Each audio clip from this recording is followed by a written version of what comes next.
Jadi kayak sampai ini kok duit bojo, itu istri, kok lurus istri kan bodoh, kok iso jadi nggak ada.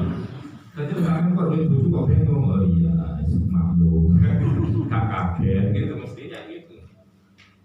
Lalu kan saya bengong, ya cek mana fungsi ini orang lanang itu, ya. Orang lanang itu fungsinya adalah meluruskan tulang rusuk yang bengong.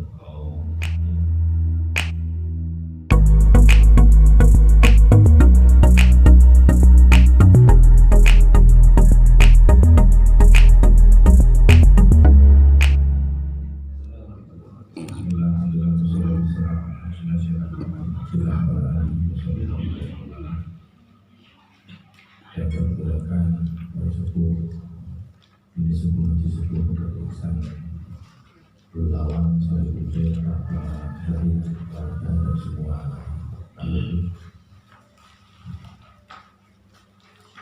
sampai kepada alamu bila dia ini utawi ibu mudah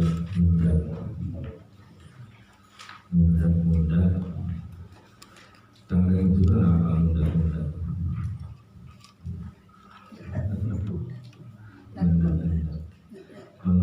mungkin bila dia dilawan kemarin an Abi Dzarrin dan riwayat sahabat Abu Dzar radhiyallahu ta'ala an Nabi Nabi Muhammad sallallahu alaihi wasallam qala Nabi ta'ala satu la yukallimuhu Allah yawmal qiyamah. Salah satu utawi wong telu atau telu golongan ikulah yukallimu orang guremi gumi karasa sapa Allah yawmal qiyamah di dalam kiamat wala yaqulun orang tersomina di sapa Allah ilaihi maring karasa wala yuzaki lan orang mujiakan Allah wala yuzaki lan orang mujiakan Allah sehingga karasa walaupun nabi itu kedua karasa ada oleh siksa alimun yang pedih orang nanti kosovo Abu-Dzar fakor amko maus haing salah satu layu dari Allah dari Rasulullah sallallahu alaihi wasallam salah sami selamat dulu biro abad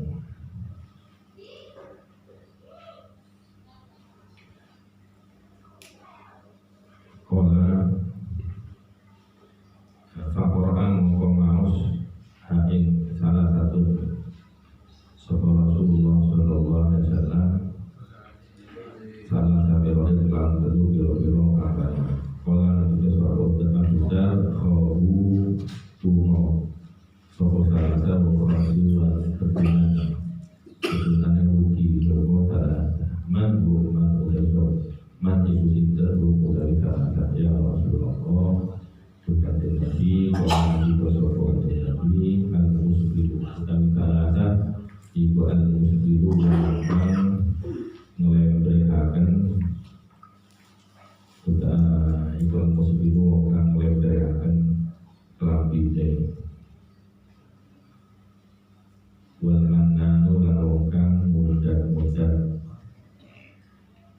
wal munafiqu lan mayoaken wal munafiqu lan mayoaken silatahu ing barang dagangane al munafiq bilhal lawan supoto al kadibi kang bohong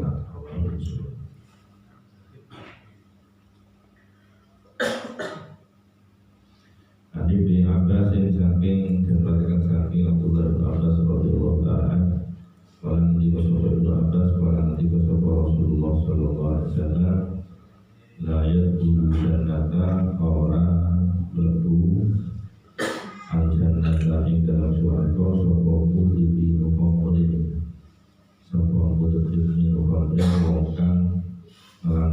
nggunakaken ngombe komer,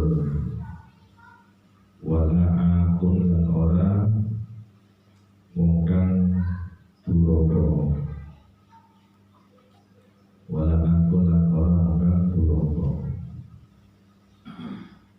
wala mananun lan ora manan, wala mananun lan ora manan wong kang mundat.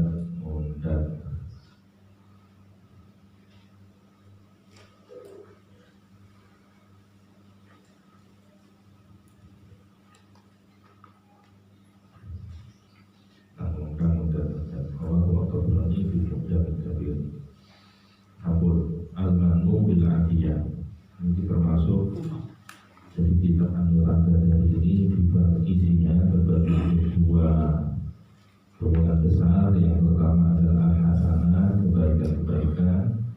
Bagian yang kedua adalah asai'at, kejelekan-kejelekan. Jadi ada dua, karena motornya diatur dua gitu. Jadi ada dua. Ini bagian dari bagian yang kedua, yakni asai'at adalah al-manu bilahiyah, mundat pemberian atau mengungkit pemberian. Baginda Rasul Sallallahu Alaihi Wasallam bersabda, ada 3 golongan yang mana mereka itu nanti tidak diajak berbicara oleh Allah pada hari kiamat. Apa maksudnya tidak diajak berbicara? Aila yukallimuhum bi kalami ahlil khair. Tidak diajak bicara dengan pembicaraan orang-orang baik. Wa bi idhar ridha, dan dengan menampakkan senang atau ridha.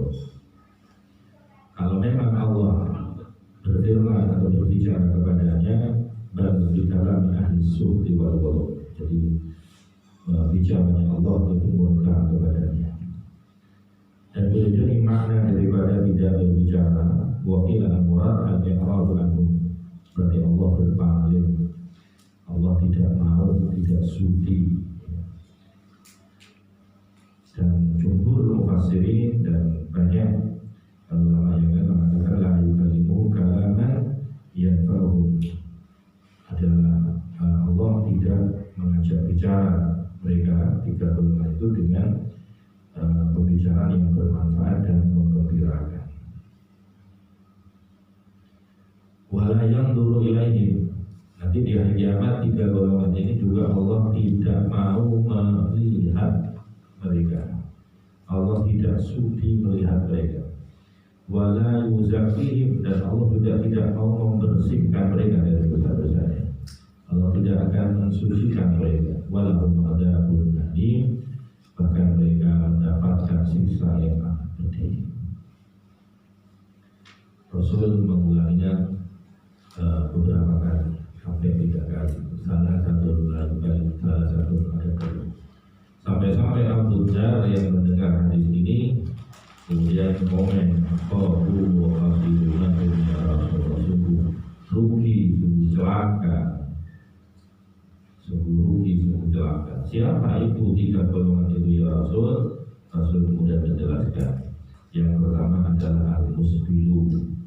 Al-musbilu, orang yang menyeret bajunya atau orang yang bajunya melebihi dari mata kaki.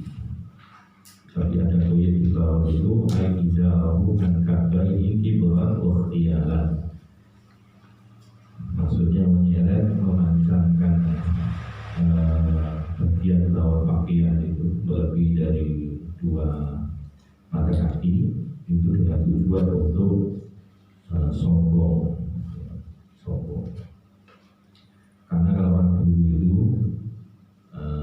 banyak orang miskin, jadi kalau beli kain itu kurang-kurang. Jadi kalau kainnya itu panjang-panjang itu jadi simpulnya orang kaya. Yang kedua adalah orang kalau kaya itu rumahnya itu bersih, ada lantainya, sehingga kalau kainnya itu panjang itu tidak masalah, artinya tidak akan kotor. Tapi kalau orang miskin begitu memanjangkan pakaiannya maka gampang kotor karena nyapu gitu. Makanya orang miskin itu apa namanya tidak ada yang dipajarkan di zaman dulu ya, zaman kecil tadi. Maka musbil ini sebagai simbol dari orang-orang yang sombong. Maka sebetulnya bukan hanya menyeret pakaiannya, tapi juga menyeret dengan kesombongan. Sama seperti halnya Sayyidina Abu Bakar, begitu Rasul menyebutkan tentang isbal, Abu Bakar bertanya, ya Rasulullah, aku juga ngelembre, tapi gak sengaja, memang gak sengaja dipanjangkan. Kan sama seperti kita kadang beli celana, ya panjang toko-tokonya dong, ini sempat juga dong. Bagaimana? Ya Rasulullah, oh ya, dan sampai kan gak sombong, bukan karena itu ya gak apa-apa. Jadi muslim ini ada poinnya. Kemudian wal manan yang menjadi inti pembahasan kita adalah al-manan, adalah orang yang mengungkit-ungkit pemberian. Orang yang mengungkit-ungkit pemberian. Jadi memberi yang memberi, tapi jangan sampai mengungkit pemberian. Karena mengungkit-ungkit pemberian itu akan bisa menghilangkan pahala pemberian kita. Sedekah itu pahalanya besar. Bahkan nanti di hari kiamat orang yang ahli bersedekah, tatkala di mahsyar kepanasan, orang yang ahli bersedekah dia dipayungi. Karena sedekahnya itu akan menjadi payung. Kullu mri'in fi dhilli shadaqatihi. Setiap orang nanti akan berada di bawah bayang-bayang sedekahnya. Semakin banyak sedekahnya berarti semakin besar. Seperti payung itu semakin lebar. Sampai nanti diputuskan orang itu masuk surga atau neraka. Jadi pahalanya besar orang bersedekah. Akan tapi kalau orang yang bersedekah tapi sambil apa tadi? Mudah-mudahan apa tadi? Mengungkit-ungkit pemberiannya, maka itu tidak akan ada gunanya sedekahnya.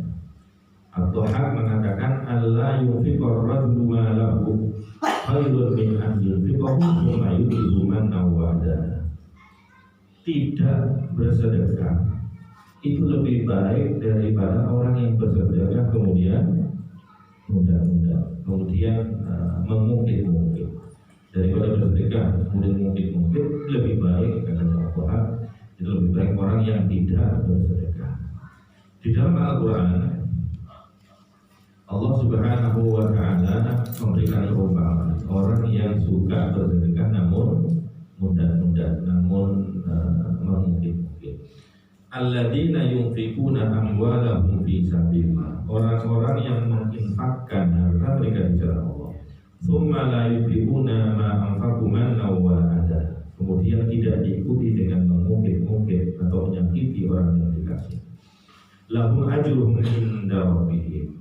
Mereka akan mendapatkan pahala yang besar di sisi Tuhannya. Wala khaufun 'alaihim wa la hum yahzanun. Mereka tidak ada takut dan mereka tidak akan bersedih. Qaulun ma'ruf wa maghfirah. Ucapan yang baik kemudian memaafkan, khairun itu lebih baik min shadaqatin daripada bersedekah yang baru ada, yang diikuti dengan menyakiti. Jadi ngekei tadi bikinnya ngomong yang dikai, ngekei tadi sambil mungkin. Itu lebih baik orang yang bersedekah dengan ucapan qaulun ma'ruf wa maghfirah. Kemudian Allah melanjutkan lagi, ya ayyuhalladzina amanu la tubtilu shadaqatikum bil manni wal adha. Ya orang-orang yang beriman, jangan kau batalkan pahala sedekahmu dengan mengungkit-ungkit dan menyakiti orang yang diberi. Janganlah kalian bersedekah namun mengungkit-ungkit, karena itu akan bisa membatalkan pahalanya. Kalladzi yunfiqu ma'ahu ria'an nas. Orang yang bersedekah kemudian mengungkit-ungkit sedekahnya itu seperti orang yang berinfak, orang yang bersedekah namun karena riya. Orang bersedekah karena riya maka tidak diterima pahala sedekahnya. Wala yu'minu billahi wal yawmil akhir. Wong sing bersedekah itu tidak ria, sudah ria, hak iman bisa mengakusi Allah. Maksudnya orang kafir bersedekah dengan ria itu kan double-double. Fama taluhu kama tali sobwanin alaihi turab. Di dalam Al-Quran masih dilanjutkan, perumpamaan orang yang bersedekah dengan cara mengungkit-ungkit, kama tali sobwanin itu seperti batu besar.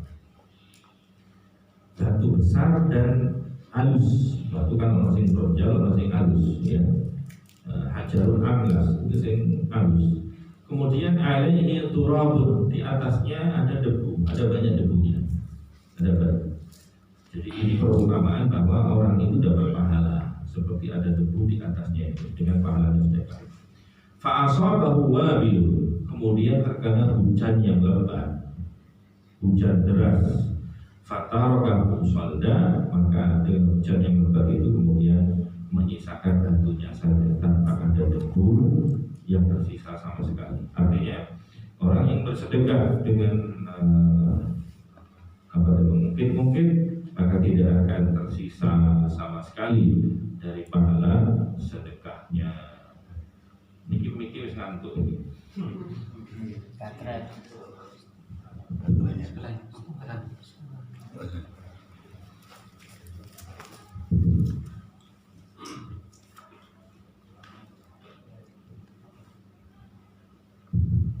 Dan satu lagi, aja jam tidur,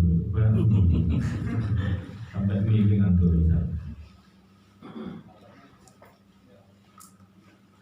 Kemudian selanjutnya, wal munafiqu sil'atahu bil halifil kadhib. Orang yang ketiga, orang yang Allah tidak sudi melihat dan memandang orang tersebut di hari kiamat, adalah orang yang menjual barang dagangan, dan supaya dagangannya laku maka dia bersumpah dengan sumpah palsu, sumpah dusta. Totolan barang, wallahi barang ini wapi ori, tapi horor ternyata kawin. Sumpah ya bener laku, tapi lakunya dengan sumpah dusta, maka berkahnya hilang. Seandainya itu akan menjadi laku, ya barokahnya hilang. Dan kita harus yakin bahwa namanya rezeki itu sudah ditetapkan oleh Allah Subhanahu wa Ta'ala. Karena kalau kita berusaha, usaha itu adalah ibadah. Ada rezeki itu adalah jatah dari Allah Subhanahu wa Ta'ala yang tidak berkurang dan tidak bertambah. Tidak berkurang karena kita jujur, tidak bertambah tidak dengan berdusta. Maka berusahalah, bekerjalah dengan jujur, jangan menghalalkan segala cara, jangan pernah menipu, sumpah palsu dan seterusnya. Kalau orang atau seorang bapak dia pulang membawa harta yang seperti ini, dikasih belanja sama istrinya jadi keras kepala. Angel temen tuturanmu. Modelnya dia boleh jadi dia nafkah dengan nafkah yang enggak barokah, bahkan nafkah syubhat, nafkah haram. Dikira anak ini anak itu buan dan masya Allah. Ya, itu boleh jadi seperti itu. Maka tatkala kita punya istri ini terpasing bengkok. Tapi memang yang benar semua istri itu mesti bengkok. Karena disebutkan oleh baginda Rasulullah SAW bahwa an-nisa ittaqu an-nisa fa innahunna ulidna min bilal aqwas. Hati-hati urusan wong itu. Soalnya wong itu tercipta dari tulang rusuk sing bengkok. Wa inna aqwa syai'in la tahu. Sing paling bengkok, sing paling dhuwur. Tulang rusuk kan bengkok, tulang rusuk kan banyak. Lah sing paling dhuwur, sing paling bengkok lah. Perempuan tercipta dari atas itu sing paling bengkok. Ya, dari bengkok. Jadi kayak sampai lagi kok duit bojo, wedok, istri, kok lurus, istri kan bohong, kok iso, jadi nggak bohong. Jadi sekarang kok duit bojo kok bengkok, oh iya, maklum, gak kaget, gitu mestinya gitu. Lalu terus bengkok, ya cek mana fungsi ini wong lanang itu, ya, wong lanang itu untuk fungsinya adalah meluruskan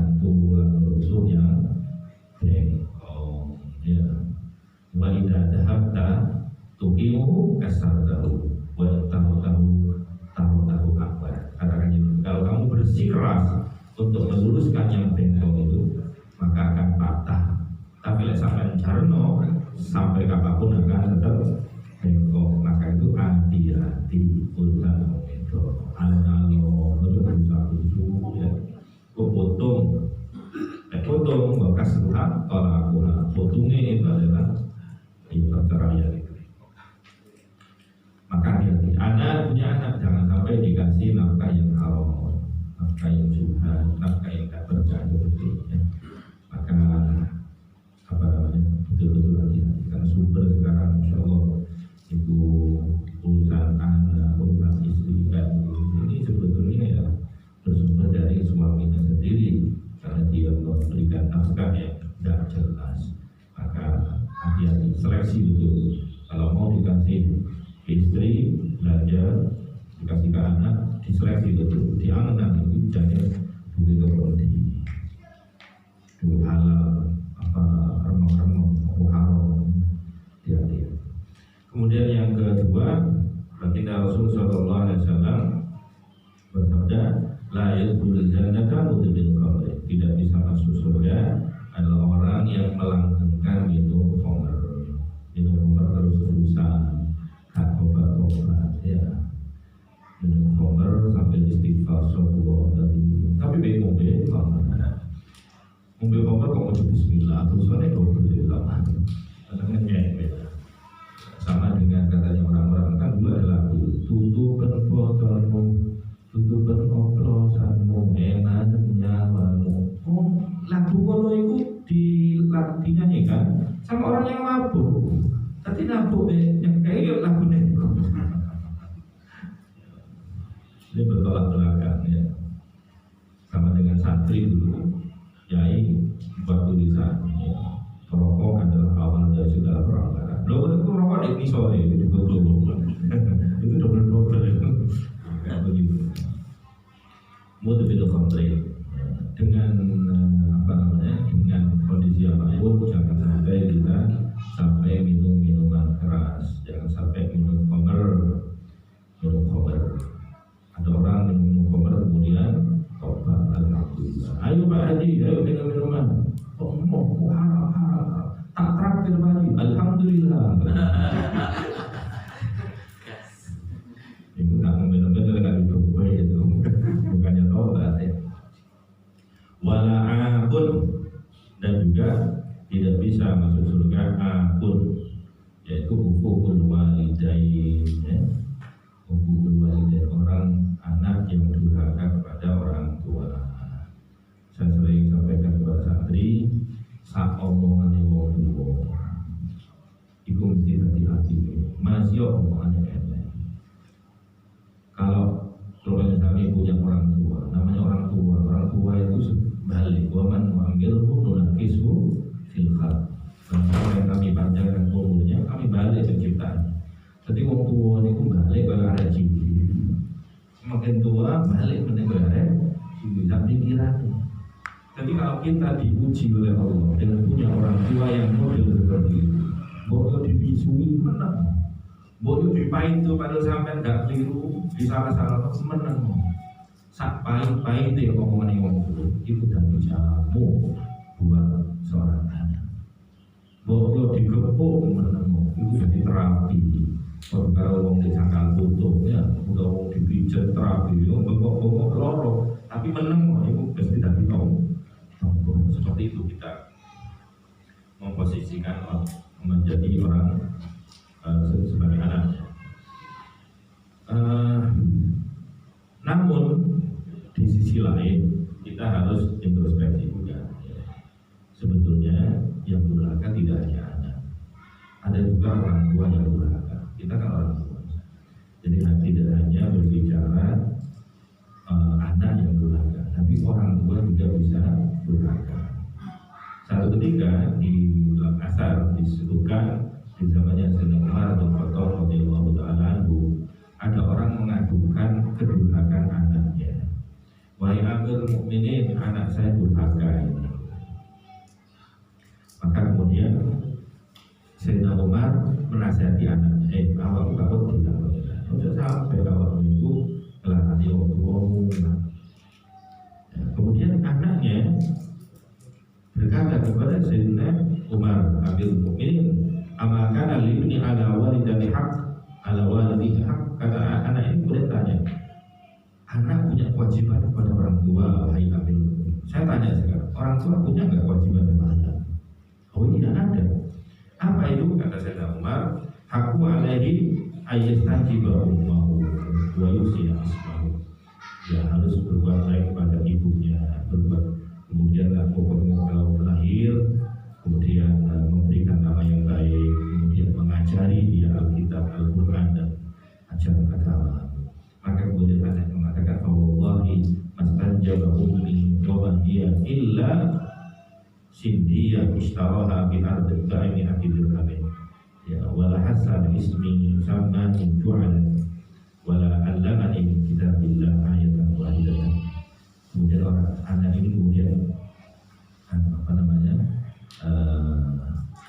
anak ini kemudian bercerita kepada Amirul Mukminin, "Wahai Amirul Mukminin, wong bapak kula niku boten tidak berbuat baik kepada ibu saya. Nanti pas rabi tak milih-milih, orang rabi karo buta, rasanya murah bisa." Kemudian yang kedua, begitu saya lahir dijenengi sembarangan, dijenengi jualan, ya, dijenengi kumpal, dijenengi soto, gitu ya.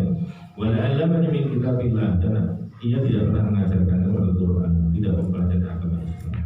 Kemudian saya nampak kemudian menoleh ganti memarahi bapaknya. Saya mengatakan, "Taqulu ibni ya'ubuni." Aku tadi berkata, anakku durhaka. Ngerti loh, ternyata kamu lebih durhaka daripada anakmu. Jadi orang tua kalau tidak menunaikan kewajiban kepada anak, itu namanya orang tua yang durhaka. Kalau orang tua durhaka, jangan salahkan anak durhaka kepada orang tua. Maka al-maktulah promil itu kalau ada apa-apa yang ada di berproses tidak enak, beliau itu tidak menyalahkan orang lain, tidak menyalahkan siapa. Beliau itu merenung, berpikir, kok aku asli salah, Gusti Allah, aku maksiat, aku salah. Ini sebagai balasan ketidakbaikan aku, maksiat akhirnya hati ini. Jadi beliau itu kalau menghadapi berproses tidak enak, bukan menyalahkan orang lain, tapi introspeksi. Jangan-jangan ini adalah balasan dari Allah atas perbuatan yang tidak baik yang aku lakukan. Kok kalau aku maksiat, kok dibalas ini, kok begitu. Introspeksi. Maka seperti itu mestinya kita tiru, ya. Tidak gampang menyalahkan orang lain, tapi kita kalau ada apa banyak introspeksi pada diri kita sendiri. Boleh jadi perkara itu terjadi, perkara jelek itu terjadi bukan karena salah teknis begini, tapi adalah kan kita berbuat maksiat dan dibalas kayak begitu oleh Allah Subhanahu wa Ta'ala. Sampai kalau para ulama salafus saleh kalau punya istrinya itu kok udah mani, ya tadi introspeksi, wah apa yang maksiat. Dia punya anak nggak taat, bahkan lagi numpak jalan, kok jalannya berdoa, nggak iso disetir, jorok, sampai motor kok ribet belum. Itu bukan nyalahkan montirnya, bukan nyalahkan hal itu, Pak. Paling aku lagi sukses, pokoknya di desa apa. Jadi tidak mudah menyalahkan orang lain. Pada yang kedua, walamananu, yang ketiga adalah walamananu dan tidak bisa masuk surga adalah orang yang suka memberi namun dia mungkin. Maka dari itu kepada saat ini ayo seringlah memberi kepada orang lain, apakah itu materi atau jasa berupa bantuan kepada orang lain, tapi jangan pernah meminta imbalan kepada orang itu, meskipun berupa ucapan terima kasih, meskipun berupa doa, jangan. Karena tatkala panjenengan memberikan sesuatu kepada orang lain, orang itu kemudian kok mengucapkan terima kasih, orang itu kok mengucapkan doa baik untuk Anda, berarti itu sudah impas dengan kebaikan Anda, berarti sampai wong api. Soalnya dibalas, wong api itu berarti wong api melakukan keapian, tapi kalau dibalas tadi wong api. Tapi lek wong api orang mau memberikan apa namanya bantuan, dia dibalas dengan yang sama. Berarti kan itu pas. Pada api berarti ya biasa. Maka berbahagialah kala sampai ngomai barang nang tonggone ini gak ngereket sampai dapat belas ya. Orang ngomong terima kasih gak lunga api sampai bersyukur sing ketemu orang sing harus bersyukur dan merasa alhamdulillah. Berarti apa? Balasannya sampai gak dibalas sekali lagi bahagialah sampai melakukan kebaikan kemudian tidak dibalas oleh orang yang menerima kebaikan. Itu artinya tandanya kebaikan sampai akan langsung dibalas oleh Allah Subhanahu wa Ta'ala. Dan kebaikan yang dibalas oleh Allah jauh lebih besar daripada sekedar mendapat balasan dari orang yang kita berbuat baik kepadanya, apakah itu berupa dikembalikan, diberikan dengan barang yang sama, atau diucapkan terima kasih atau berdoa.